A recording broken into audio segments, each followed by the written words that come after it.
हमारे साथ हैं जयप्रकाश जेपी, जो कि हिसार लोकसभा से कांग्रेस के प्रत्याशी हैं, उनके विश्वसनीय और सहयोगी और विजिलेंस मॉनिटरिंग कमेटी के पूर्व चेयरमैन भी रहे हैं। उनकी माताजी यहाँ से नगर पार्षद भी रही हैं, सूर्यनगर वाला जो वार्ड है। तो ऐसे जो नेता हैं भाई वीर सिंह ख्यालिया हमारे साथ हैं, हम आपका हार्दिक स्वागत करते हैं। तो चोर देवलाल की पार्टी थी लोकदल, उसके युवा विंग के प्रदेश अध्यक्ष रहे। इन्होंने बड़ा संघर्ष किया, पूरे हरियाणा के युवाओं को जोड़ा इन्होंने। तो इनमें कार्य क्षमता थी करने की, तब कोई किसी को नहीं बनाता, जनता बनाती है। या किसी में लियाकत होगी, किसी की काबिलियत होगी, उससे आगे बढ़ेगा। ये कोई डरा ले आगे बिठा दो, कोई नहीं बढ़ेगा। जयप्रकाश जी में काबिलियत थी, जब ये 3 बार सांसद बने हैं, विधायक बने हैं।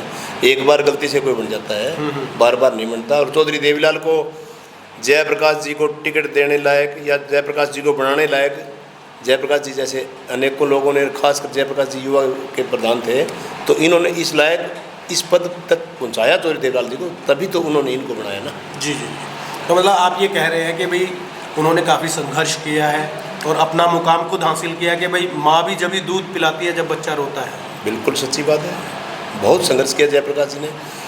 कहीं भी इन्होंने जो संघर्ष किया ना, वो तो आजकल लोग भूल गए। इन्होंने तो पुलिस की इतनी मार खाई है। एक बार तो एसपी इनको उठा के ले गया था, जो देवलाल के समर्थक थे। यहाँ बंसीलाल का राज था, भजनलाल जी जैसे सीएम थे उस टाइम। तब वहाँ जो कैंची है, कैथल कैंची है, वहाँ से इनको उठा के ले गए थे। फिर पब्लिक कम से कम 10-15 हज़ार लोगों ने थाना घेराव करके इनको छुड़ाया था। तो अभी क्या माहौल आपको लग रहा है? कहाँ कहाँ पर दौरा कर चुके हैं आप? कहाँ कहाँ उनके साथ गए? मैं खासकर तो हिसार को संभाल रहा हूँ, बाकी साथ में नड़वा हल्का है, आदमपुर में रिश्तेदारियाँ हैं, बरवाड़ा हल्के में रिश्तेदारियाँ हैं, नारनौंद में हैं। सभी जगह जहाँ जाते हैं, बात कुल मिलाकर ये बात है कि इतना वोटों का सैलाब है कि कोई आदमी ना करने वाला मिल ही नहीं रहा है। कोई नहीं। अगर वो वोट पोल हो जाए, मैं तो जहाँ जाता हूँ लोगों से एक बात कहता हूँ, हाँ वोट है भाई, पोल कर देना। तो उसके लिए क्या विशेष रणनीति अपनाइए, क्योंकि आप उनके शुरू के सहयोगी रहे हैं और संघर्ष के साथी रहे हैं। आप भी उनकी फिलोसफी को समझते हैं, उनके कार्य करने की क्षमता को समझते हैं। तो क्या ऐसी क्या विशेष रणनीति आप अपना रहे हैं ताकि जयप्रकाश अच्छे मार्जिन से जीते? बस यही है कि हम यही अपील कर रहे हैं, भाई साहब भी जहाँ भी जाते हैं भाई वोट डालना, सभी ज़्यादा से ज़्यादा पोलिंग करो। जी जी। पोल क्या होता है कि जैसे हवाई इतनी तगड़ी हवा है जयप्रकाश जी की, उसमें लोग क्या करते हैं कि बोला यार जीत रहे हैं, छोड़ो मेरे वोट से क्या होगा। ओवर कॉन्फिडेंस ना, ओवर कॉन्फिडेंस, मेरे वोट से क्या होगा, जीत रहे हैं। अब एक आदमी मान लो वोट नहीं गिरने जाएगा तो उसके बाद उसकी जनानी भी नहीं जाती, 2 वोट का नुकसान होता है। जी। हम सब वैसे 4 का हो गया, क्योंकि आपने अगर वो अलग चला गया। हम यही प्रेरित कर रहे हैं कि वोटते हैं, दे रहे हो वोट, लेकिन पोल करने जाना। जी। तो जैसा कि जो मुख्य विपक्षी पार्टी है भारतीय जनता पार्टी, आप क्या समझते हैं कि आपका मुकाबला कौन सी पार्टी से है? बाकी 2 अन्य पार्टी। देखो सच्चाई है, ये मुकाबले में भाजपा ही है, क्योंकि वो सत्तासीन है। फिलहाल सत्ता में है वो, 3-4 महीने और बच गए उनके। जनता ने तो मन बना लिया, अभी लोकसभा चुनाव के रिजल्ट आएंगे, पता लग जाएगा। कोई अतिशयोक्ति नहीं होगी कि 10 की 10 सीट कांग्रेस जीत जाए, नहीं तो 8-9 तो कांग्रेस की आ रही है। जी। मुख्य विपक्षी पार्टी भारतीय जनता पार्टी ये आरोप लगाती है कि SR के गुट, भूपेंद्र सिंह हुड्डा गुट, अभी भूपेंद्र सिंह हुड्डा शैलजा के नामांकन में नहीं गए।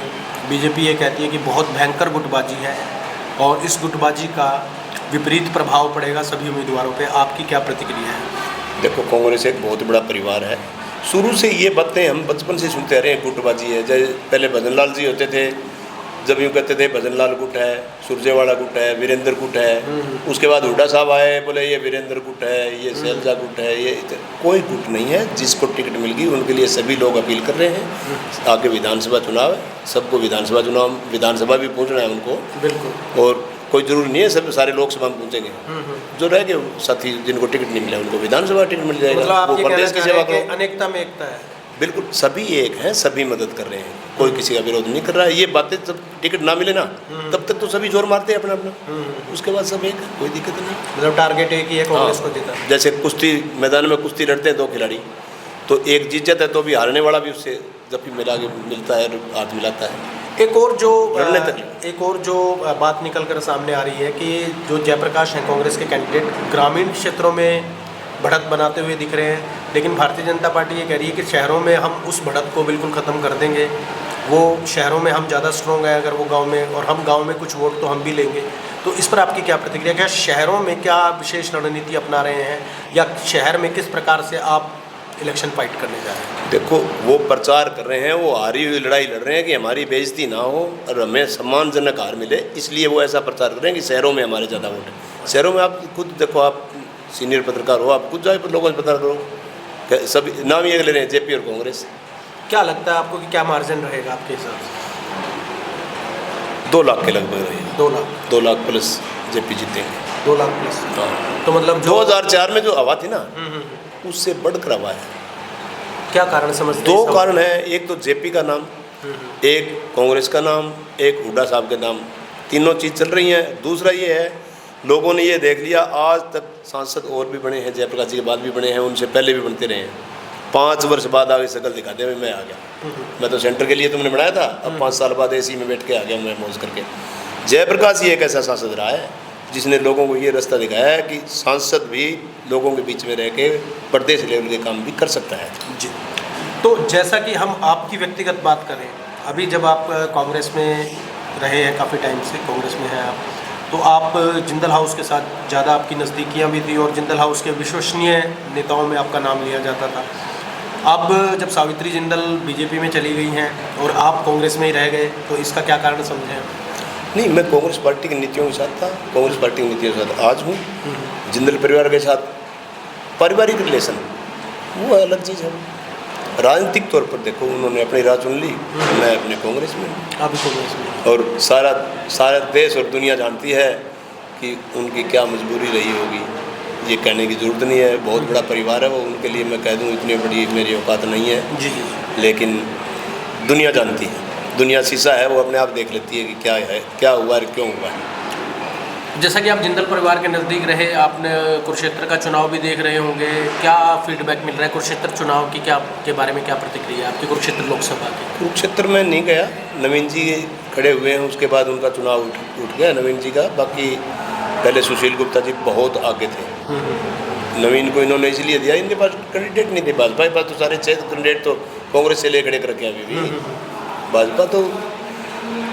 भाजपा की फुल फॉर्म है भ्रष्टाचारी जनता पार्टी। भ्रष्टाचारी जनता पार्टी? बिल्कुल, सभी जितने भ्रष्टाचारी थे सारे ले लिए। बोले बहनों भाइयों आओ। एक दिन भी मैं तो कहता हूँ कि नरेंद्र मोदी को मैं मेरे मन में जो सोचता हूँ ना, बोलते हुए टीवी पे देखता हूँ, तो कभी ऐसा नहीं लगता कि एक प्रधानमंत्री बोल रहा है। एक मवाली वाली भाषा में बोलता हुआ दिखता है वो। जब चुनाव जब आते हैं तब तो मवाली भाषा में बोलता है। जैसे पश्चिम बंगाल में था, दीदी ओ दीदी, ऐसा प्रधानमंत्री बोलता है। अब की बार जनता ने मन बना लिया, इसको घर बिठाएंगे। आपने चौधरी देवीलाल की राजनीति भी देखी, चौधरी बंसीलाल की भी राजनीति देखी, चौधरी भजनलाल की भी राजनीति देखी। नैतिकता, शुचिता जो उस समय होती थी वो आज सभी पार्टियों में, सभी उम्मीदवारों में नहीं है। इसका क्या कारण समझते हैं? नहीं, देखो समय के साथ बदलाव आता है, एजुकेशन आ गई, इतने अब इंस्ट्रूमेंट देखो आपने क्या क्या इंस्ट्रूमेंट लगा के, ये सोचा ही नहीं था कभी। फोट शॉट का कैमरा आता था, उसके फ़ोटो खिंचा के लोग खुश हो जाते थे। आज विज्ञान कहाँ पहुँच गया, साइंस कहाँ पहुँच गई है, तो ये इसके हिसाब से मेंटलिटी चेंज होगी। ये मोबाइल आ गया और आ गया, मतलब इससे थोड़ा व्यक्तिगत आक्षेप ज़्यादा हो गया है। हाँ हाँ। बाकी हुड्डा साहब का जो 10 वर्ष का कार्यकाल था, आप भी सोच लो, पीछे वाली चीज़ें याद करो।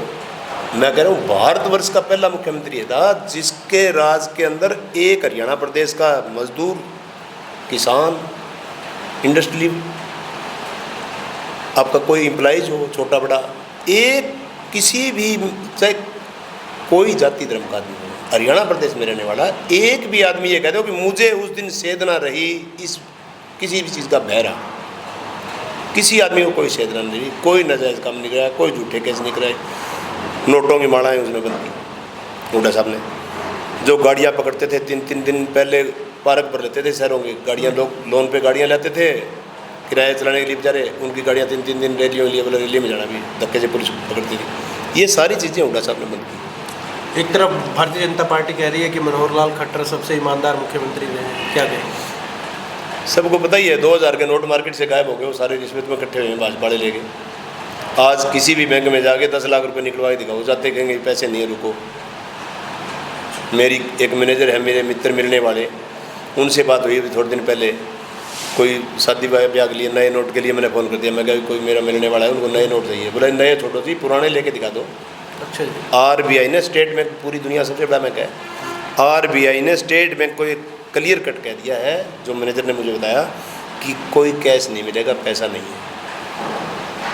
पहली बार देश के अंदर ऐसा हो रहा है कि किसी बैंक में आप चाहो तो एक मुश्त 10 लाख रुपए आपको नहीं मिलेगा। वो ये कह रहे हैं कि हम डिजिटलाइजेशन की तरफ बढ़ रहे हैं, डिजिटल करेंसी को हम बढ़ावा। पैसा कहाँ गया?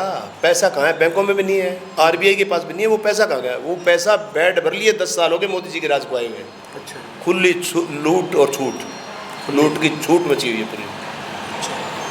तो ऐसा जो आप ये कह रहे हैं कि जनता त्रस्त है, भ्रष्टाचार है, महंगाई है, बेरोजगारी है, ये सारी चीज़ें आपने बताई, लेकिन क्या कारण है कि कांग्रेस हरियाणा के अंदर पिछले 10 सालों में अपना लोकल स्तर का संगठन नहीं बना पाई? और जनता अगर त्रस्त है तो क्या कांग्रेस को मैदान में उतरकर जनता के साथ संघर्ष नहीं करना चाहिए? मैं आपको एक छोटा सा मुद्दा बताता हूँ, सिलेंडर का प्राइस आपके राज्य में बहुत कम था। बीजेपी ने धीरे करके उसको 1000-1100 तक पहुंचा दिया। आप पीछे थोड़ी सी राहत देके इसको 850 से 900 के बीच में, अगर हम हिसार हरियाणा की बात करें तो। राजस्थान के अंदर आपकी सरकार जो थी, उन्होंने अपने घोषणा पत्र में वादा किया था कि हम 500 रुपये का सिलेंडर देंगे। बीजेपी ने उसको काउंटर करने के लिए 450 कर दिया। हरियाणा में भी बीजेपी की सरकार, राजस्थान में भी बीजेपी की सरकार, केंद्र में भी बीजेपी की सरकार। तो 450 का अगर राजस्थान में मिल रहा है तो हरियाणा की जनता ने क्या गुनाह किया है? उनको भी तो 450 में मिलना चाहिए। क्या इस मुद्दे को लेकर कांग्रेस को सड़क पे नहीं आना चाहिए था कि आप रोड जाम कर दें, सिलेंडर डाल दें, जैसे ये अर्धनग्न होकर बीजेपी वाले प्रदर्शन करते थे कि भाई स्वामीनाथन आयोग की रिपोर्ट लागू करो?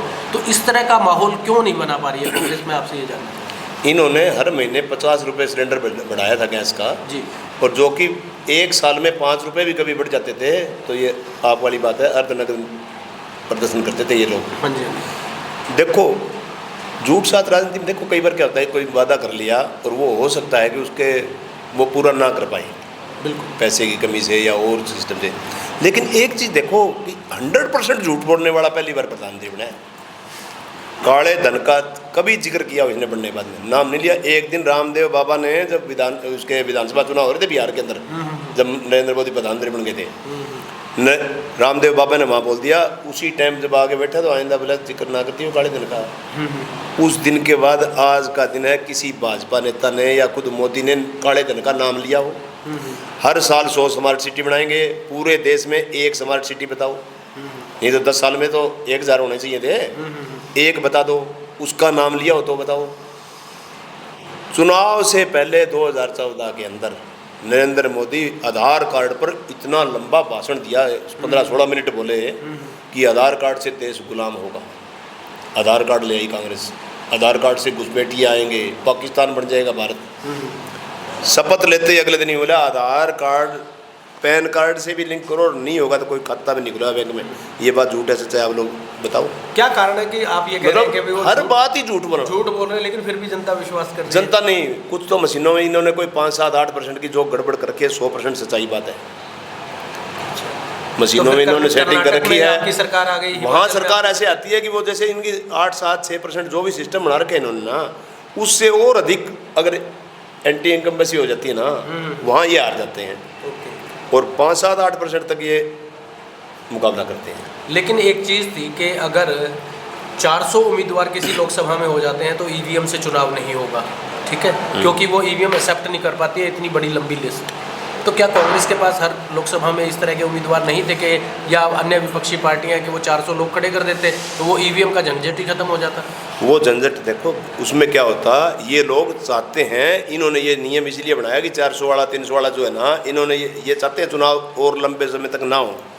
मान लो 400 कैंडिडेट खड़े कर देते, सपोज करो कांग्रेस के पास का 400 वर्कर नहीं है एक हल्के में, हाँ, बिल्कुल, वो 400 खड़े कर देती, उसका क्या जाता कि अरे बहनों भाइयों ये इतने पम्पलेट बैलेट पेपर छपवाने हैं, ये करना है वो करना है, इसकी तैयारी करने लगेगी, इसमें 2 साल और लगेंगे। तो ये दुम चले 2 साल इस सरकार मतलब इस देश के ऊपर इस सरकार को और थोपे रखते। चलिए ठीक है, अब मेरा अंतिम प्रश्न है, कंक्लूड कर रहा हूँ मैं। आपको क्या लग रहा है कि हरियाणा में तो जैसे आपने बोल दिया कि 10 की 10 सीटें जीत रही है, देश में क्या माहौल लग रहा है आपको? आपके हिसाब से कहाँ कांग्रेस खड़ी है, कहाँ बीजेपी खड़ी है? अगर क्योंकि कांग्रेस तो खुद कम सीटों पे लड़ रही है, 250-52 सीटों पे लड़ रही है आई थिंक, तो नहीं टोटल 300 प्लस पे चल रही है जी। 300 प्लस पे लड़ 300 प्लस है कांग्रेस की जो उम्मीदवारी है, 300 प्लस है जी। 300 प्लस है। चलिए ठीक है, तो क्या आप सीटों का आकलन क्या दिख रहे हैं? कांग्रेस अब अकेली बहुमत ले आएगी या बीजेपी ले आएगी, या क्या किस तरीके की सरकार आप बनते हुए देखें? भाजपा की सीटें 200 से डाउन रहेंगी, 150 से 200 के बीच में सीटें आएंगी। ये अब तो क्योंकि ये तो 400 पार, जैसे 75 पार कराया था उसकी एवरेज निकाल लो, अब 40 आए थे, तो ये 400 पार बोल रहे हैं ना, ये सिर्फ लोगों को मूर्ख बना के कि ऐसा कहने से क्या होता है कि न्यूट्रल वोट है नहीं, वो कहे यार ये आने लग रहे हैं यही आएंगे, तो वो 5-7% न्यूट्रल वोट मिल जाता है इनको, परसेप्शन क्रिएट कर। हाँ, इसलिए ये, क्योंकि ये तो प्रचार की पार्टी है, प्रचार से राज करते हैं, काम से तो करते नहीं, काम से कुछ किया नहीं, सब झूठ बोलते हैं, प्रचार पर पैसा लगाते हैं। 1200 करोड़ रुपया पीछे आरटीआई पता लगा है, 1200 करोड़ रुपया मोदी जी ने एडवर्टाइजमेंट पर पे किया है। एडवर्टीजमेंट तो देखो हर सरकार करती है, इतने नहीं, 1200 ना छोरी, 12,000 करोड़ रुपये, 12,000 करोड़ रुपये बहुत मोटी रकम है, जो कि हमारे देश में उड़ीसा जैसे प्रदेश ऐसे पड़े हैं आज के दिन भी। मध्य प्रदेश का भी काफ़ी इलाका ऐसा है जहाँ पे यहाँ इधर इस साइड के अपने उत्तरी भारत से पुराने कपड़ों के ट्रक जाते हैं ना, तो उसको भी भाग भाग के लूट लेते हैं कि हमें दो कपड़े पहनने के लिए। तो इंडिया गठबंधन को कहाँ देख रहे हैं? आपने भाजपा का तो बता दिया कि 150 से 200 के बीच में आएगी, इंडिया गठबंधन कहाँ स्टैंड कर रहा है? इंडिया गठबंधन लगभग 300 सीटें लेके जाएगी, 300 सीटें, 300 सीटें लगभग इंडिया गठबंधन की आएगी। महाराष्ट्र देखो सारा क्लियर हो रहा है, बिहार क्लियर हो रहा है, हरियाणा, पंजाब में इनका नाम ही नहीं आना, ये चीज़ें देखो ना, बहुत अच्छा माहौल है। जी जी, बड़ी बेबाकी से आपने हमारे प्रश्नों के जवाब दिए, और आपके चुनाव के लिए, आपके उम्मीदवार के चुनाव के लिए हमारी तरफ से शुभकामनाएं। धन्यवाद हमसे बात करने के लिए।